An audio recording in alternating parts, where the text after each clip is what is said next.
அனைவருக்கும் பொங்கல் நல்வாழ்த்துக்கள்.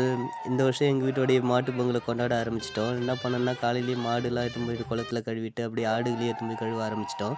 இதில சேனா குட்டிங்களும் குளத்துல ஜாலியா ஆட்டுக்குட்டிங்கள எடுத்துன்னு போய் கழுவி ஜாலியா என்ஜாய் பண்ணிட்டு இருந்தாங்க.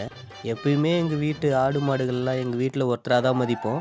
அதுபோல இந்த பொங்கல் பண்டிகைலாம் வந்து நான் இன்னும் மேலா அவங்கள நினைப்போம் நாங்க.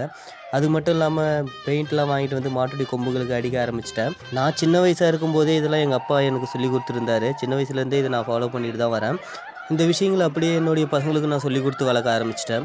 அப்புறம் பலூன்லாம் நெறைய ஊதி மாட்டோடைய கொம்புல கட்டிட்டு, அதுக்கப்புறம் அங்க கரும்புலாம் கட்டி படைக்க ஆரம்பிக்கிறதுல நைட் ஆயிடுச்சு. அப்புறம் படைச்சு முடிச்ச பிறகு அந்த சாதத்த எடுத்து மாட்டுக்கு ஊட்டி விட்டோம்.